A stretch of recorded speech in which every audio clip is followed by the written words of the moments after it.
of course, it is responsibility of all of us, and we are here in solidarity with the Association of Media Women in Kenya. Patience Nyange is the Executive Director. We are also here with the President of Association of Freelance Journalists, just to express solidarity with what we are doing, because an injury to one of us is an injury to all of us, and that's the reason why we call this press conference. So I'll read a short press conference. Thereafter, we will field any questions from you, and also my colleagues here will also add their voice so that we can find justice for our colleagues who are gone for months without pay. So good morning, ladies and gentlemen. Colleagues, we called you here at this press conference to condemn impunity and injustice being perpetuated by Standard Group PLC, the company that owns Standard Newspaper, KTN Home, KTN News, Radio Maisha, Spice FM, Vibes FM, and other media products. Standard Group is a media house that is entrusted with the responsibility of holding those in leadership positions to account as a watchdog. However, the company has now lost moral grounds to question injustice and bad governance. It must now remove the big log from its eyes and do its work as a watchdog. First, we express our solidarity as the media fraternity with our colleagues whose rights are being violated by the employer that has the responsibility to pay for their labor in line with the laws that are in this country, that is Employment Act and the Article 41 of the Constitution that stipulates that every worker has a right to fair labor practices. That means that when an employee has worked, the employer must pay at the end of the payment period that is stipulated in the contract. Poor terms of service and non-payment of salaries are now the new threats to press freedom, which, if goes unchecked, the media industry will sink with all the investments that have been made. We cannot be championing and calling for the rights of journalists when the employers themselves are the ones who are violating the rights of journalists.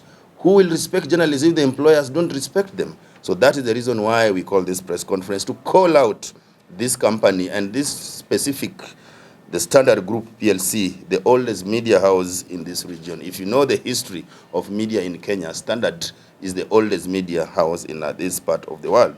It has not paid its staff for 6 months. And for some photographers also have not been paid for 10 months. How do you expect these people to meet their financial obligations? They have got families, they have got bills to pay, they have done their work, but the employer does not want to pay them. This is not only illegal, but gross violation of human rights that the company must be held responsible, especially by its stakeholders and business partners. We call upon the board of the Standard PLC to come out and protect the rights of the workers of that company. Pay them so that they can resume their normal lifestyles and meet their financial obligations. We also call upon investigations into the company's financial transactions to explain to the public what went wrong, and those who are responsible are held to account for their actions. Ladies and gentlemen, that's short press statement that we had prepared for you. In labor practice, first of all, we are required to do consultations and talk to the employers. We've had a number of meetings with the employer in this case. We've had a number of meetings with the former CEO and other management of Standard, and they made promises which they do not fulfill. Even the current CEO, who is still working in acting capacity, Joe Munene, we have had a meeting with him. We agreed that they are going to come up with a payment plan so that they can pay their employees their arrears and also restore salary at the end of the month so that people can plan accordingly. It is now 2 months, nothing has paid. Even just paying the way they used to pay some time back, they have stopped paying, they have not paying anything. So this is now the first step outside the negotiations we've had with the management, because we've talked We've had number of meetings. We had meeting with Orlando before Orlando left the company. We've now had meeting with Munene, but they keep promising. They keep telling us we are going to do ABCD, but they have not fulfilled all the promises. So this is the first activity in our campaigns to have justice for our colleagues at Standard. So we are giving them 7 days to see if they are going to be in action again. If that does not happen, then we'll roll out other campaigns to ensure that this injustice is brought to an end. You said you've had meetings with the previous and the current management. Probably, what is aiding From their explanations, they said they are facing cash flow problems. The company is not receiving money from the people they do business with. They claim that there's so much money in the hands of the people whom they have done business for. They claim that the pending bills there are huge, and some private and even the government entities have not paid them, and that's the reason why they have not been able to meet their financial obligation. But from my understanding, and from the discussion we've had with staff there, is purely bad management that actually has led the company where it is at the moment. Even savings of the staff there, people saved in the SACCO. People put their money there. The SACCO has collapsed with their money, with their investment, and some of them have invested in this SACCO for 20 years. So all their investments have gone down the drain as a result of bad management, because we know the media has got a lot of challenges, but the Standard Group is purely bad management, and lack of sticking to corporate governance is what has brought the company where it is. And that's why in our statement we've called for investigations, because Standard is a listed company. So we expect that authorities there should be able to find a way on how they can protect the investors who put their money in this company, so that anybody who participated in activities or in some transactions that could have led the company to be where it is, action taken against them, including the former the leadership of that company.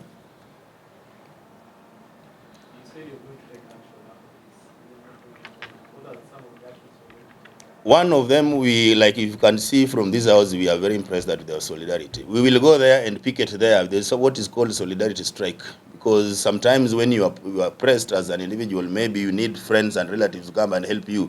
So these are our colleagues.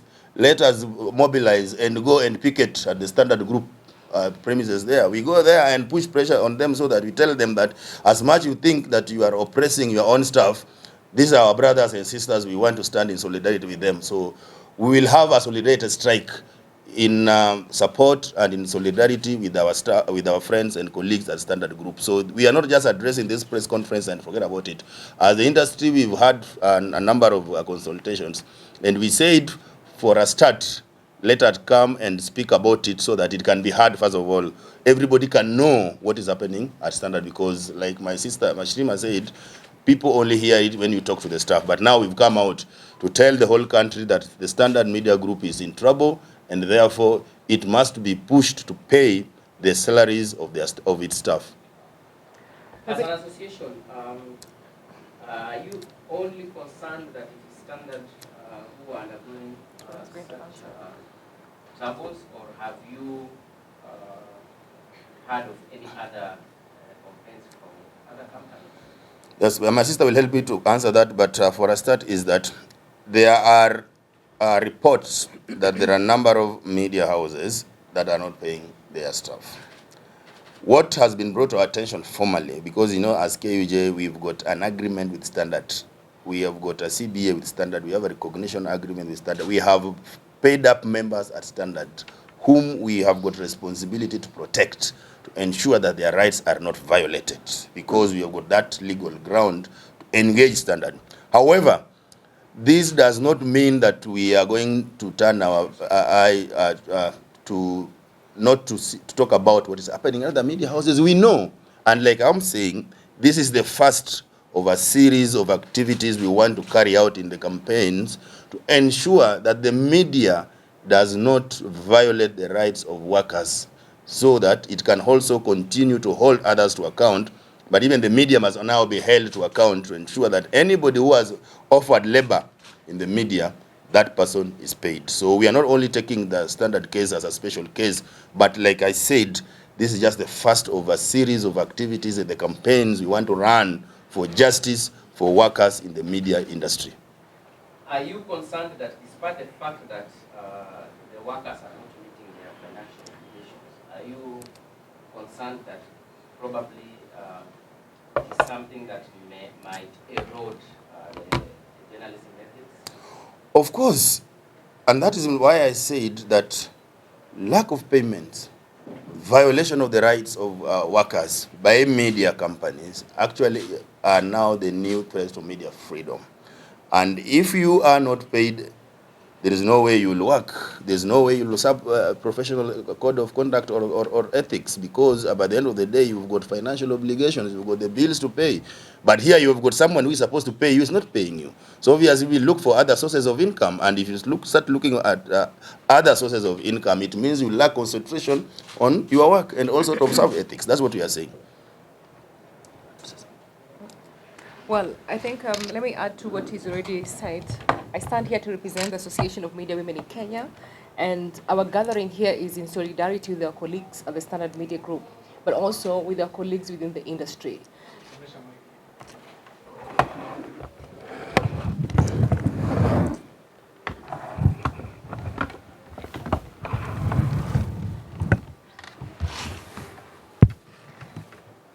Well, I said I stand here to represent the Association of Media Women in Kenya, AMWIC, where we have over almost 500 members spread across the country.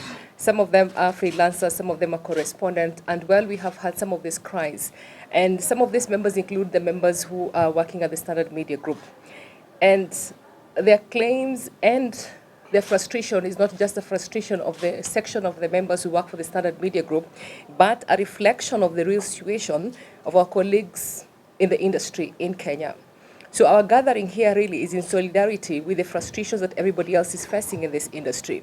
This gathering is an answer to a call of desperation. Just yesterday, we have seen messages from some of our colleagues threatening to end their lives if they're not paid by this Friday. It only means that the situation is there, and it's important that all of us speak out, and it's important that all of us express ourselves, whether anonymously or whether through the associations that we are affiliated to. That way, we have more to say, and we have a lot we can easily present to the organizations that you represent. As already our Secretary General has already said at Kenya Union of Journalists, there have been a series of meetings before. And these meetings are happening, and all the time that meetings are happening, there are promises that are being met. The only problem is these promises remain a promise, but then they're not implemented. And so we stand here to say we have faith in you and the work that you do, and we have faith in the industry, and we're here to say we will continue to champion for the cause that you do, and we will continue to stand in solidarity with you to see that you are paid your dues. And when you have problems, please reach out, please call out, don't suffer in silence, because that is really the work of the organizations that are represented before you. And just to add a bit to that,